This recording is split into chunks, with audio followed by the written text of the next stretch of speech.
जी राजगढ़ वासियों नमस्कार। मेरा नाम कृष्णपाल राठौर है और आप म्हारो राजगढ़ का यूट्यूब चैनल देख रहे हैं। आपाधापी का दौर है और हमारे साथ मध्य प्रदेश के कांग्रेस प्रवक्ता हैं और ब्यावरा से इनको जो प्रभार दिया गया है कांग्रेस की तरफ से वो बड़ा संजीदा प्रभार है। तो सर रवि दांगी जी नाम है। तो सर आपसे आपका परिचय सबसे पहले जानना चाहूँगा। मेरा परिचय इतना है कि कांग्रेस का एक कार्यकर्ता हूं और मुझे ब्यावरा विधानसभा की जिम्मेदारी दी गई थी, जिसका निर्वाह मैंने एक प्रयास किया है और उसका निर्वाह करके मैं वापस रवाना हो रहा हूं। रवि सर कैसा रहा अभी तक का अनुभव, क्योंकि ये आखिरी दौर था चुनाव प्रचार का और राजगढ़ की जनता क्या वाकई में कांग्रेस का साथ देगी? देखिए, जनता तो हमेशा ही कांग्रेस का साथ आज़ादी से लेकर निरंतर देते रही और अभी भी दे रही है। लेकिन कहीं न कहीं भारतीय जनता पार्टी कुछ ऐसी पॉलिसियाँ खेल लेती हैं जो जनता को गुमराह करने वाली होती है। उस गुमराह के अंतर्गत जनता सही गलत में कहीं उलझ जाती है।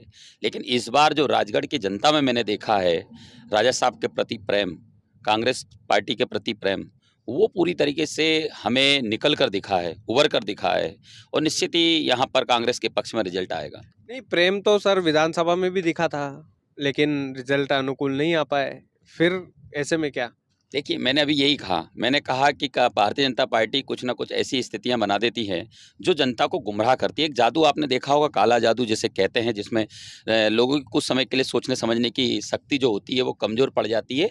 तो उन्होंने जो स्टॉक खेला, जो कि मैं कह सकता हूँ लाडली बहना, एक हमें समझ नहीं, मतलब उन्होंने जो थी कांग्रेस की, लेकिन उसे चुरा लिया भारतीय जनता पार्टी ने और चुरा के उससे के माध्यम से उन्होंने सीट बटोरने का कार्य किया। लेकिन उसके अलावा एक ईवीएम पे भी हमेशा प्रश्न चिन्ह लगता है और ईवीएम पर प्रश्न चिन्ह कोर्ट तक गया है और निरंतर जो इंडिया कोर्ट ने खारिज कर दिया ना सर, सुप्रीम कोर्ट ने 101%। लेकिन बात समझे कि जो मैंने कहा कि प्रश्न तो लगता है। आप देखिए, राजगढ़ की, अगर राजगढ़ जिले की बात करें, 5 विधायकों के जो रिजल्ट आए एक जैसे, कैसे संभव है? मतलब जनता ने एक जैसे हार, एक जैसे आंकड़े लगभग है जो भी आ रहे हैं, मतलब हर जगह आप इंदौर जाइए, विदिशा जाइए, जहां भी एक जैसा हम जिले वाइज देखें तो जो हारे कांग्रेस के कैंडिडेट वो लगभग एक आंकड़े में हारे, थोड़े आगे पीछे हारे।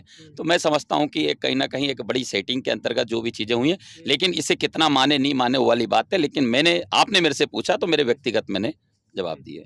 अच्छा, रोडमल नागर जी यहाँ से कैंडिडेट है, मोदी जी के चेहरे पर चुनाव लड़ रहे हैं। मोदी जी का तो बड़ा चेहरा है, रोडमल जी का मैं भी नहीं मानता हूँ। देखिए, दुख इस बात का ही तो होता है, जनता को हम यही बताना चाहते हैं कि आपके क्षेत्र में आप क्षेत्र के हिसाब से नेता चुन रहे हैं। आप रोडमल नागर जी को आपने 2 बार चुना, 2 बार चुनने के बाद 10 साल में रोडमल नागर जी आपके गांव में कितने आए? आपने कितना विकास किया? आपने कितना काम किया? जनता का किया नहीं किया, लेकिन यहाँ समझ के आया मुझे समझ में कि रोडमल नागर जी ने स्वयं व्यक्तिगत बहुत काम कर लिया अपना। तो मैं समझता हूँ जनता को ये समझाना और समझने की ज़रूरत है कि नरेंद्र मोदी जी के नाम पर वोट नहीं देना है, क्षेत्र के नाम पर वोट देना है। यहाँ पर जैसे राजा साहब और रोडमल जी के बीच में अगर लड़ाई है चुनाव को लेकर, तो कौन ज़्यादा हमारे काम आया है? अगर यहाँ देखा जाए तो निश्चित ही जो लोग हैं उन्होंने देखा है, मुख्यमंत्री दिग्विजय सिंह जी के रूप में, सांसद दिग्विजय सिंह के रूप में उन्होंने काम देखे हैं उनके जनता के प्रति, वो उन कामों को उन्होंने पसंद किया है। यही कारण है कि आज 5 सीटें राजगढ़ जिले में ना होने के बावजूद भी कार्यकर्ताओं की संख्या, निश्चित ही मैं बता रहा हूं, भारतीय जनता पार्टी से ज्यादा कांग्रेस की निकल कर आई है इस लोकसभा चुनाव में।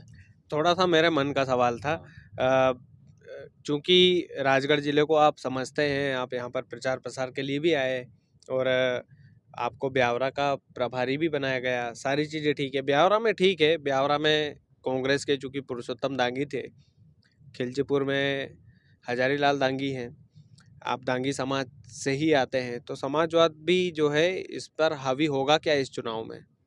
देखिए, हाँ, ये प्रश्न भी आपका एक बहुत अच्छा प्रश्न है। यहाँ पर दिग्विजय सिंह जी उस शख्सियत का नाम है जो पूरे देश में जानी जाती है कि सारे धर्मों के लोगों को लेकर, सारे समाज के लोगों को लेकर चलते हैं। तो मैं समझता हूँ कि ये एक बहुत बड़ा उदाहरण है सारे समाज, सारे धर्मों को लेकर चलने वाले व्यक्तित्व का। तो यहाँ पर सारे समाज के लोग, दांगी समाज हो, सोंदिया समाज हो, गुर्जर समाज हो, सारे समाज के लोगों का प्रेम, स्नेह और आशीर्वाद राजा साहब के साथ है, देखने को मिला है। आपकी समाज का बिल्कुल खिलचीपुर 100%। में देखिए खिलचीपुर में भी मिलेगा 100%। राजा साहब के साथ में उन्होंने, जब मैंने बताया ना आपको, सांसद रहे, मुख्यमंत्री रहे, और उसके बावजूद भी जब नहीं रहे तब भी उनके दरवाजे पे, उनके पास कोई भी व्यक्ति गया है, खाली नहीं आया है। और मुझे बताइए जनता को क्या चाहिए? जनता को अपने काम चाहिए। और अगर राजा साहब ने पद पर रहते हुए, मुख्यमंत्री रहते हुए, सांसद रहते हुए, ना रहते हुए भी अगर जनता की सेवा की है तो कोई भूलता है क्या?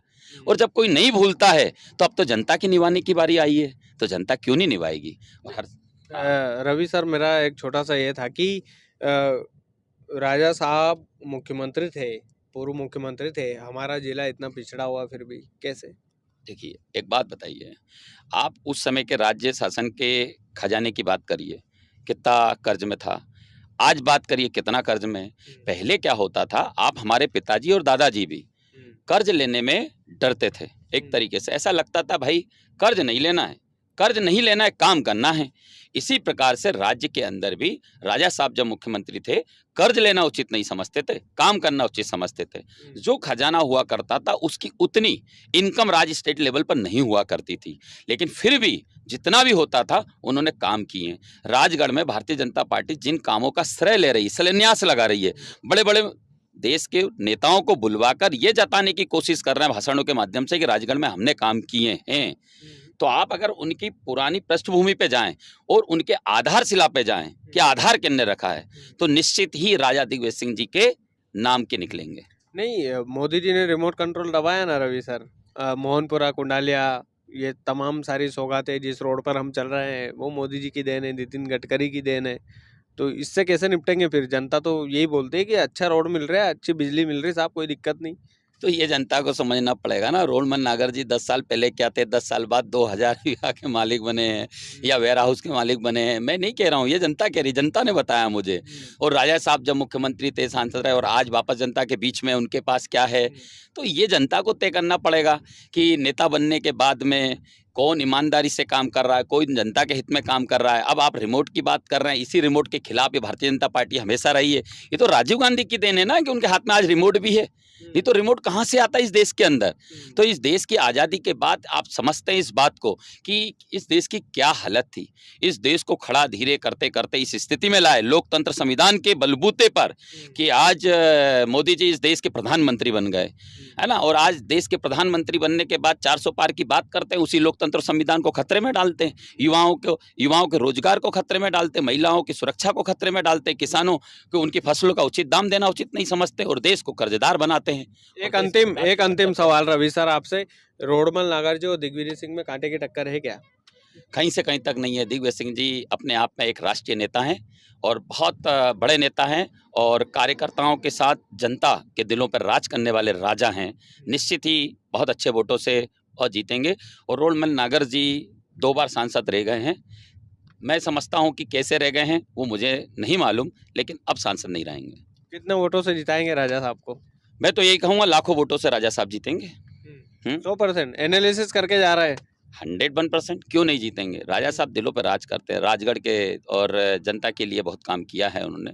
और इस उम्र तक उन्होंने जितने काम किए हैं वो मुझे जनता के बयानों पे दिखे हैं। मैं जब ब्यावरा विधानसभा के गांव, शहर, गलियों में बूथ लेवल तक गया, है ना, बूथ लेवल तक गया, वरिष्ठ लोगों से मिला। अब इन लोगों से जब मिला तो उन्होंने उनके काम बताए।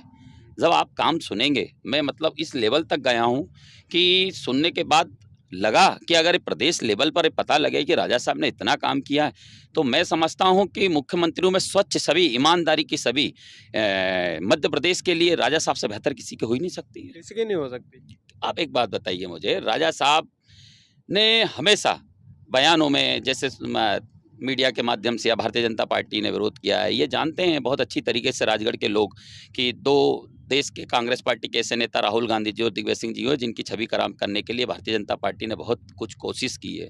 तो क्यों करी? क्योंकि कहीं ना कहीं 2 लोगों से डर है ना। राहुल गांधी जी के साथ दिग्विजय सिंह जी से भी डरती है ना भारतीय जनता पार्टी के बड़े नेता। और अगर नहीं डरती है तो अमित शाह इतने, मुझे समझ नहीं आता, इस देश की आप सत्ता में बैठे हो, देश के आप गृह मंत्री हो और आप यहाँ आके एक प्रत्याशी के प्रति ऐसे बयानबाजी कर जाते हैं जिन बयानों का अगर हम अर्थ निकालें तो आपस में अगर आपको मैं और मेरे को आप बोलेंगे तो अपन लड़ लेंगे, झगड़ लेंगे। जनाजा शब्द उचित शब्द होता है क्या? इन शब्दों का उपयोग करने से पहले सोचना चाहिए। आप देश के एक बहुत बड़े पद पर बैठे हैं और अगर आप नहीं सोच पा रहे हैं तो ये निश्चित है कि आप काम करने के पहले भी नहीं सोच पा रहे हैं। इसलिए तो किसानों के लिए बिल लाते हो, आपको वापस लेना पड़ता है। आप हर एक मनमानी करते हैं, मणिपुर का ध्यान नहीं रखते हो, लेकिन देश में आप महिलाओं बचाने के भाषण देते हैं। तो मुझे समझ नहीं आता, देश के अंदर आपसे काम हो नहीं पा रहे हैं, राज्य आपसे संभल नहीं पा रहे हैं। निरंतर आए दिन घटनाएं, दुर्घटनाएं हम देख रहे हैं जो देश में नहीं होना चाहिए। बदलाव देखते हैं। बदलाव निश्चित ही है। देश के अंदर इंडिया गठबंधन की सरकार बन रही है, आप देखें रिजल्ट ज्यादा दूर नहीं है। राजा साहब को कौन सा मंत्री बनाएंगे? देखिए, राजा साहब तो हमारे मंत्री, जनता के मंत्री तो अभी भी हैं। मैं समझता हूं कि राजा साहब पद पर थे और पद पर नहीं थे तब भी जनता के काम नहीं रुके। उन्होंने तो पद पर रहते हुए भी जनता के काम किए, पद पर नहीं रहते हुए भी जनता के काम किए। अब मंत्री बने नहीं बने तो भी वो जनता के कामों में तो रुकावट आ ही नहीं सकती, क्योंकि राजा साहब को काम कराना बहुत अच्छे से आता है, बहुत अच्छे से काम जनता के हित में कराना आता है। अगर नहीं सुनते हैं तो उन्हें धरने पर बैठने से भी काम कराना आता है, अधिकारियों को दबा के भी काम कराना आता है और ईमानदारी से काम कराना भी आता है। बहुत मतलब राजा साहब के बारे में तो जनता भी जानती है और आप भी जानते हैं कि इस प्रदेश के अंदर और देश के अंदर जनता के हित में काम कराना आता है सत्ताधारियों से। चलिए, बहुत बहुत धन्यवाद रवि सर। देखना होगा कि दिग्विजय सिंह यहाँ से जीतते हैं कि नहीं जीतते हैं। बाकी कांग्रेस के प्रदेश प्रवक्ता थे और ब्यावरा विधानसभा का प्रभार जो है रवि दांगी जी को सौंपा गया था और अभी घर जा रहे हैं, तो जाते जाते ही इंटरव्यू किया और देर रात भी हो चुकी है काफ़ी। और आराम से जाइएगा सर, हमारी शुभकामनाएं आपके साथ है। बहुत बहुत धन्यवाद। वीडियो को ज़्यादा से ज़्यादा शेयर कीजिएगा। चैनल यदि आपने सब्सक्राइब नहीं किया तो प्लीज़ कर लीजिएगा। बहुत बहुत धन्यवाद।